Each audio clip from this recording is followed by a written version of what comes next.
Okay dear children's, আমরা আমাদের আগের ভিডিওতে দেখেছিলাম যে ধাতুগুলি কিভাবে প্রকৃতিতে যৌগ রূপে অবস্থান করে, অর্থাৎ তাদের আকরিকে রূপে অবস্থান করে।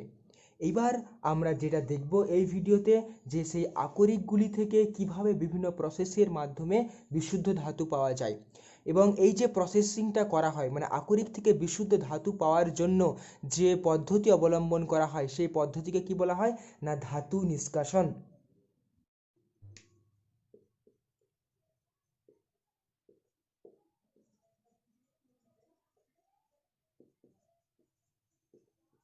Metal extraction.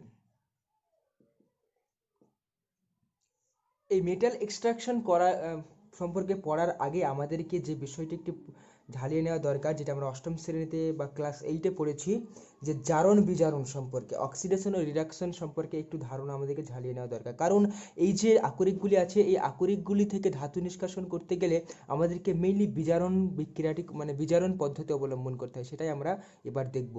বলে আমরা জারণ ও বিজারণ কি পড়েছিলাম না, জারণ সেই ধরনের বিক্রিয়াকে বলা হয় যেখানে কোনো যে বিক্রিয়ায় না কোনো পরমাণু বা আয়ন এক বা একাধিক ইলেকট্রন ত্যাগ করে, তাহলে সেই ধরনের বিক্রিয়াকে কি বিক্রিয়া বলা হয় না জারণ বিক্রিয়া বলা হয়। এবং বিজারণ বিক্রিয়া কি না, যে বিক্রিয়ায় কোনো পরমাণু বা আয়ন এক বা একাধিক ইলেকট্রন গ্রহণ করে, তাহলে সেই বিক্রিয়াটিকে কি বিক্রিয়া বলা হয় না বিজারণ বিক্রিয়া বলা হয়। এখানে দেখো, সোডিয়াম একটি কি না পরমাণু, এখানে একটি ইলেকট্রন কি করেছে, এ ত্যাগ করেছে এবং কিসে পরিণত হয়েছে, Na+ আয়নে পরিণত হয়েছে। তাহলে এই বিক্রিয়াটি কি বিক্রিয়া বলবো আমরা, জারণ। তাহলে এখানে ইলেকট্রন যেহেতু ত্যাগ করেছে, তাই এটি কি বিক্রিয়া না জারণ বিক্রিয়া। এবং এখানে দেখো, ক্লোরিন কি করেছে, একটি ইলেকট্রন গ্রহণ করেছে এবং Cl- আয়নে রূপান্তরিত হয়েছে। তাহলে এটার কি হয়েছে না ক্লোরিনের বিজারণ হয়েছে। তাহলে এখানে যে পরমাণু বা আয়নটি কি করে না এক বা একাধিক ইলেকট্রন বর্জন করে, তাকে বর্জন করার পর তাকে আমরা কি বলি না উক্ত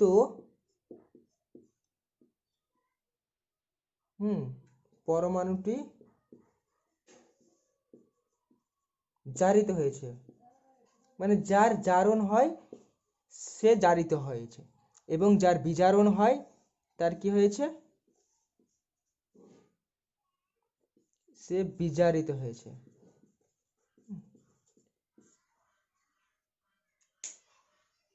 তাহলে ধাতু নিষ্কাশনে কেন আমরা এই জারণ বিজারণটা পড়লাম, সেটাই এবার দেখবো, চলো। না আমাদের মেটালগুলি, মানে আমাদের ধাতুগুলি খুবই দানশীল। কি না তারা কি দান করতে পছন্দ করে না ইলেকট্রন ছেড়ে দিতে খুবই পছন্দ করে, মানে যার ইলেকট্রন দরকার তাকে ইলেকট্রন কি করে দেয় না ডোনেট করতে পছন্দ করে। তো কোনো মৌলের ইলেকট্রন এই ডোনেট করে দেওয়ার বা ছেড়ে দেওয়ার প্রবণতাকে তার কি বলা হয়, কি তড়িৎ ধনাত্মকতা। তড়িৎ ধনাত্মকতা ইংলিশে কি বলা হয়, ইলেকট্রো পজিটিভিটি। এবার আমাদের এই মেটাল যদি কি হয় না ঘুরতে ঘুরতে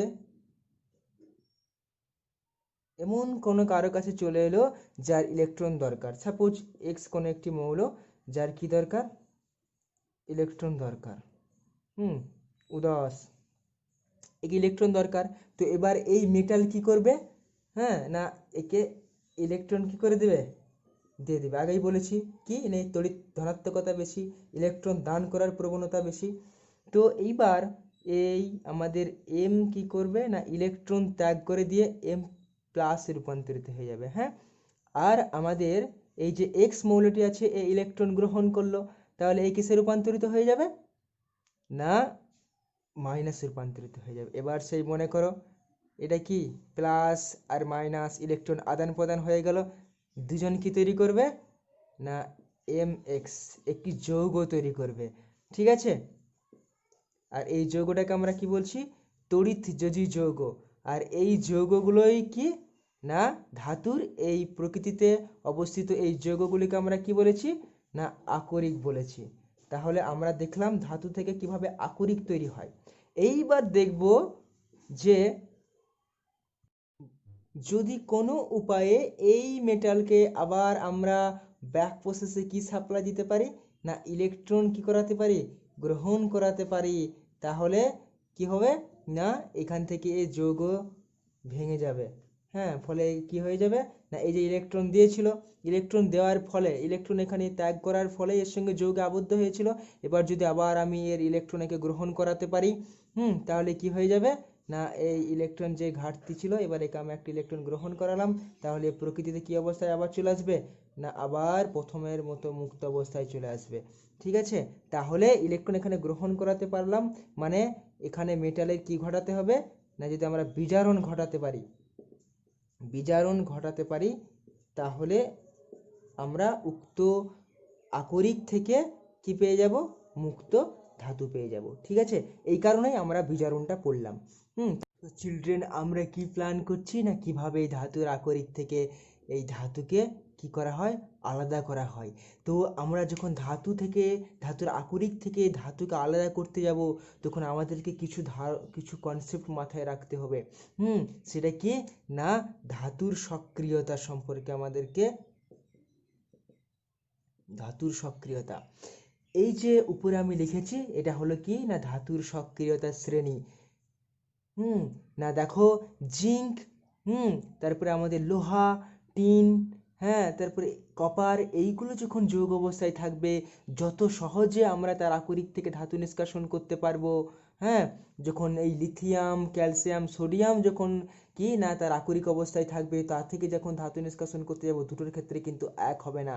কারণ কি না এই ধাতুগুলির এক একজনের সক্রিয়তার ক্রম এক এক রকমের। কীরকম সেই ক্রম, সেটা এবার চলো আলোচনা করি। এই যে ক্রমটি আমি লিখেছি, এটি হলো ধাতুর তড়িৎ রাসায়নিক সক্রিয়তার ক্রম। এই ক্রমটি কি না দেখো এই যে শেষ তিনটে যে সবুজ মৌল তোমরা দেখতে পাচ্ছ, মানে ধাতু, এখানে কি না পারদ, সিলভার ও কি না সোনা। তো এইগুলো মানে খুবই কম সক্রিয়, মানে এদের ইলেকট্রন ছাড়ার প্রবণতা অতটা বেশি নয়, তাই এরা প্রকৃতিতে কি অবস্থায় পাওয়া যায়, মুক্ত অবস্থায় পাওয়া যায়।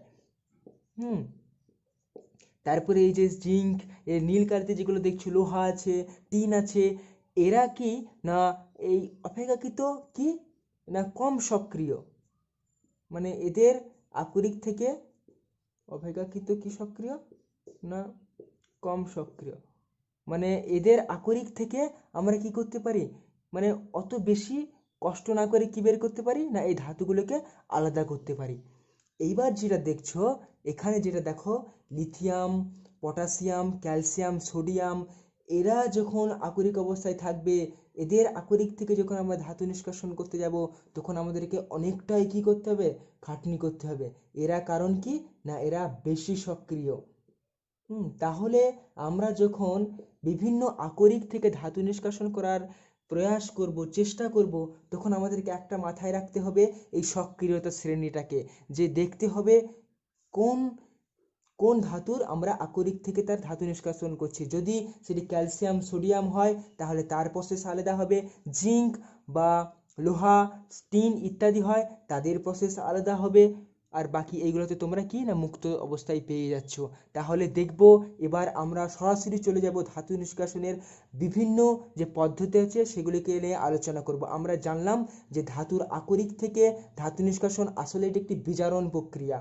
মানে এই ধাতুকে যে ইলেকট্রন যদি আমরা সাপ্লাই দিতে পারি, তাহলে এই ধাতু কি করতে পারে, ইলেকট্রন গ্রহণ করে সে মুক্ত অবস্থায় চলে আসবে। এবং তারপর আমরা দেখলাম যে বিভিন্ন ধাতুর ক্ষেত্রে এই পদ্ধতিগুলো, মানে তার বিজারণ বিক্রিয়া ঘটানোর পদ্ধতিগুলো এক এক রকমের হবে। হ্যাঁ, সেটা আমরা এই সক্রিয়তা শ্রেণী থেকে দেখলাম। আকরিক থেকে ধাতু নিষ্কাশন করার পূর্বে আকরিককে কি করে নিই না চূর্ণ বিচূর্ণ করে নিই, মানে কি চূর্ণীকরণ করে নিই, মানে একদম গুঁড়ো করে নিই। তারপর কি করি না তাকে গাঢ় করে নিই। হ্যাঁ, মানে কি প্রয়োজন হলে তাকে ভস্মীকরণ করে নিই, হ্যাঁ, বা তাকে গলিয়ে নিই। তার উপরে আমরা কি করি বিভিন্ন প্রসেস শুরু করি, যার ফলে আমরা ধাতু পেতে পারি। তাহলে কি সেই প্রসেসগুলি এবার আমরা পরপর আলোচনা করব। ধাতুর সক্রিয়তার উপর নির্ভর করে তার আকরিক থেকে যে বিশেষ কটি পদ্ধতির মাধ্যমে আমরা ধাতু নিষ্কাশন করে থাকি সেগুলি হলো কার্বন বিজারণ পদ্ধতি, থার্মিট পদ্ধতি ও তড়িৎ বিশ্লেষণ পদ্ধতি। এবার আমরা এই প্রতিটি পদ্ধতিকে ডিটেলসে একটু একে একে ধীরে ধীরে আলোচনা করব। ধাতু নিষ্কাশনের যে পদ্ধতিটিকে নিয়ে আমরা প্রথম আলোচনা করব সেটি হলো কার্বন বিজারণ পদ্ধতি। তো আমি পাশে যে লিখে নিয়েছি ধাতুর তড়িৎ রাসায়নিক সক্রিয়তা শ্রেণী, এই শ্রেণীতে যেসব ধাতুগুলি অপেক্ষাকৃত কম সক্রিয় মানে জিঙ্ক, লোহা, টিন, কপার ইত্যাদি এই যে ধাতুগুলো আছে মানে অপেক্ষাকৃত কম সক্রিয়, সেগুলিকেই কেবলমাত্র এই কার্বন বিজারণ পদ্ধতিতে কি করা যায় না নিষ্কাশন করা যায়। তো এই কার্বন বিজারণ পদ্ধতিটি কীরকম? বিজারণ পদ্ধতির সাহায্যে যদি আমরা কোনো ধাতুর আকরিক থেকে ধাতুকে নিষ্কাশন করতে চাই, তাহলে উক্ত ধাতুর আকরিকটা যদি অক্সাইড হয় তাহলে কোনো ব্যাপার নয়, এবং যদি অক্সাইড না হয় তাহলে সেটিকে আমরা কি করে নেব, অক্সাইডে রূপান্তরিত করে নেব।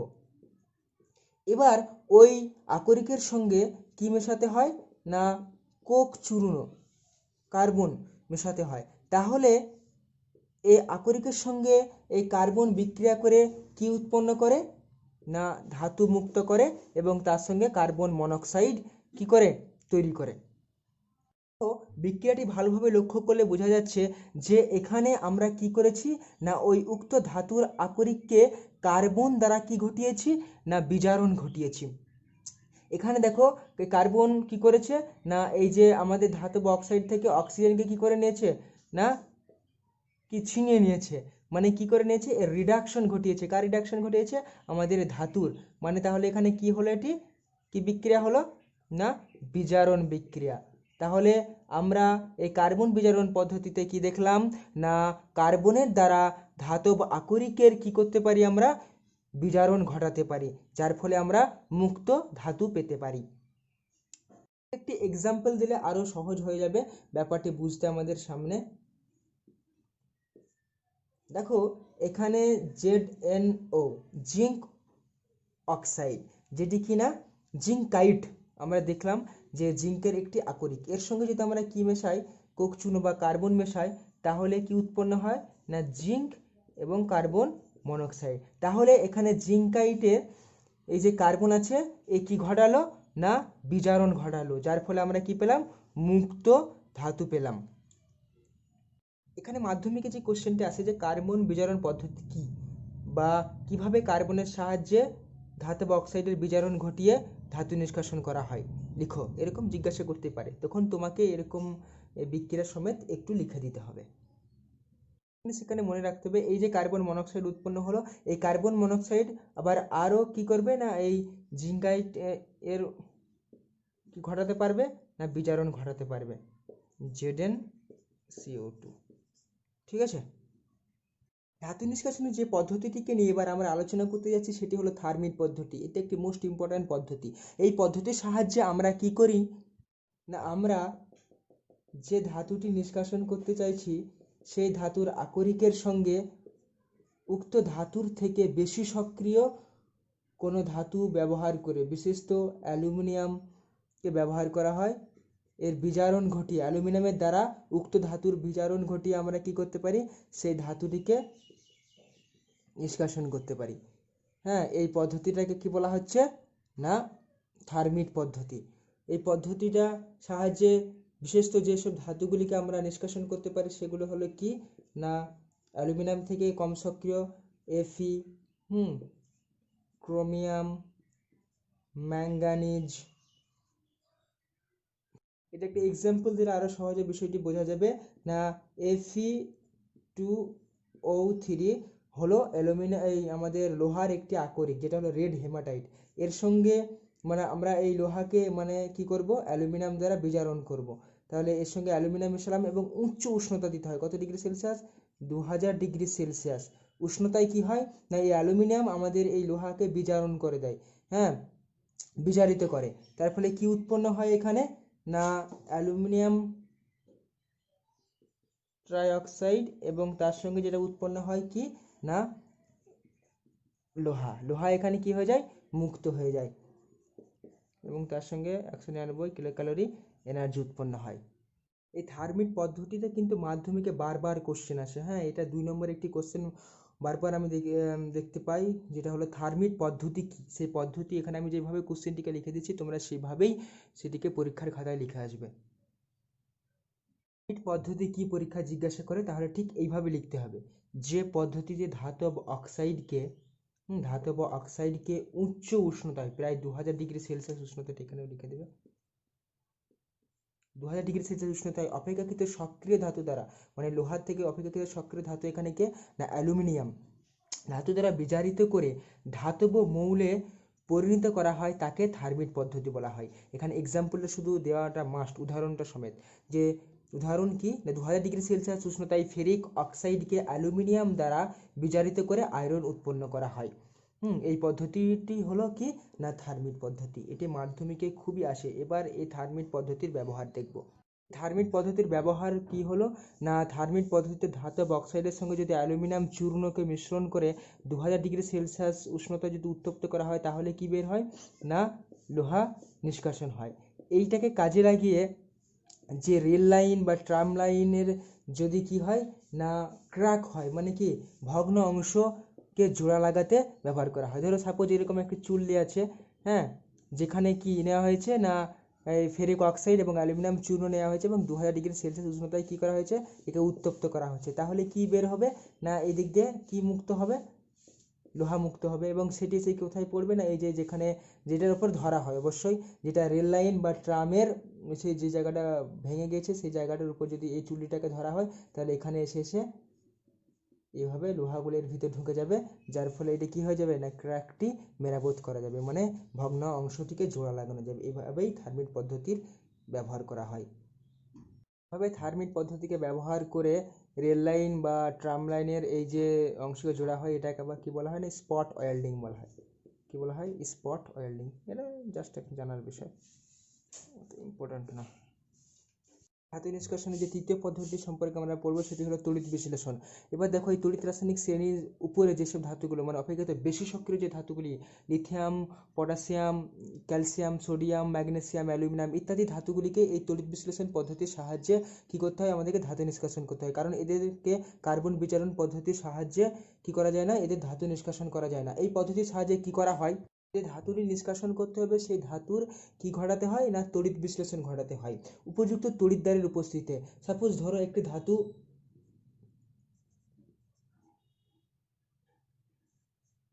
তো এই ধাতুটির আমরা কি করব না তড়িৎ বিশ্লেষণ ঘটাবো। তাহলে এই ধাতুটি এখানে বিশ্লিষ্ট আয়নে বিশ্লিষ্ট হয়ে যাবে, কি তৈরি করবে না M N plus plus CL minus, এখানে ভেঙে যাবে। এবার যদি আমরা তড়িতের দুটিকে ব্যাটারির সঙ্গে কি করি কানেক্ট করি, তাহলে একটি প্রান্তের কি হয়ে যাবে না একটি অ্যানোড আর একটি কিসে রূপান্তরিত হবে, ক্যাথোডে রূপান্তরিত হবে। এবার এই অ্যানায়ন কোথায় যাবে না এই ক্যাটায়ন কোথায় যাবে না এই ক্যাথোডে যাবে, এবং অ্যানায়ন কোথায় যাবে না এই অ্যানোডে যাবে। তাহলে বিক্রিয়াটি কি হবে না ক্যাথোডে কি বিক্রিয়া হবে, ক্যাথোডে যে বিক্রিয়াটি হবে এই এম এন প্লাস ক্যাথোডে গিয়ে এন সংখ্যক ইলেকট্রন গ্রহণ করবে, তার ফলে এম ধাতুতে রূপান্তরিত হবে। এবং অ্যানোডে যেটা হবে, অ্যানোডে এই অ্যানায়ন তথা ক্লোরিন গিয়ে কি করবে না ইলেকট্রন কি করবে, ইলেকট্রন ত্যাগ করবে, দিয়ে ক্লোরিন পরমাণু তৈরি করবে। সেই ক্লোরিন পরমাণু আর দুটি মিশে কি তৈরি করবে না ক্লোরিন গ্যাস তৈরি করবে। সিএল সিএল তৈরি হবে সিএল2। বিশ্লেষণের সাহায্যে আমরা কি করতে পারি না এখানে দেখলাম আমরা কিভাবে মুক্ত ধাতু পেতে পারি। মুক্ত ধাতু একটি এক্সাম্পল দিলে আরো ব্যাপারটা সহজ হয়ে যাবে। চলো একটা এক্সাম্পল দেখা যাক।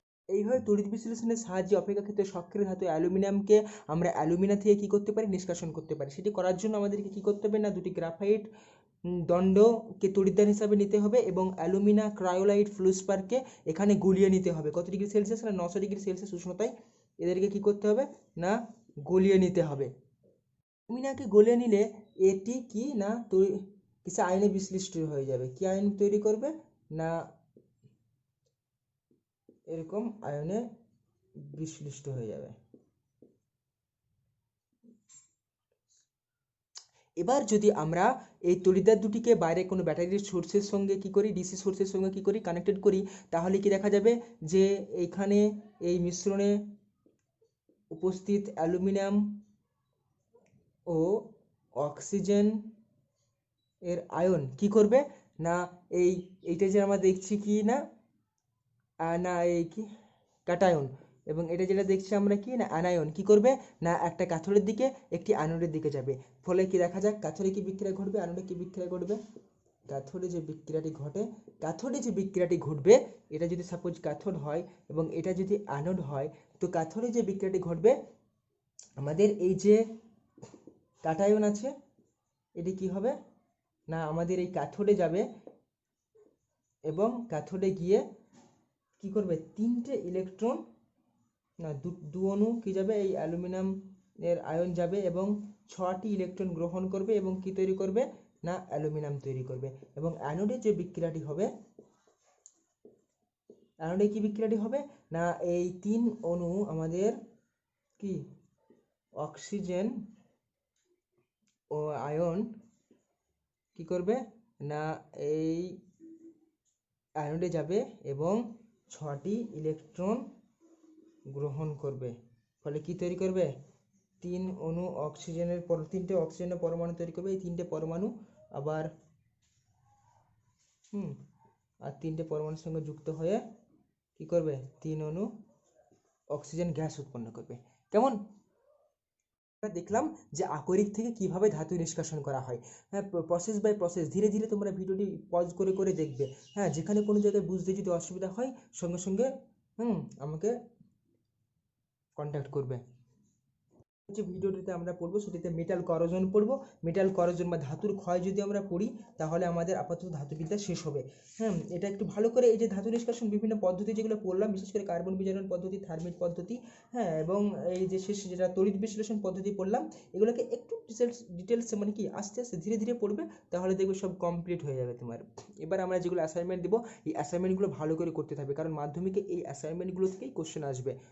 এই অ্যাসাইনমেন্টগুলো করবে। হ্যাঁ, তার মধ্যে মোস্ট যেটা ইম্পর্ট্যান্ট হলো এই থার্মিট পদ্ধতিটা, মাধ্যমিকে বারবার আসে, অ্যাডমিশন টেস্টেও আসে, এবং এগুলো করবে। এটা অপশনাল একটা দেওয়া হলো শেষে, যেটা অ্যাডমিশন টেস্টের জন্য, অ্যাডমিশন টেস্ট বা প্রি মাধ্যমিকে একবার এটা এসেছিলো।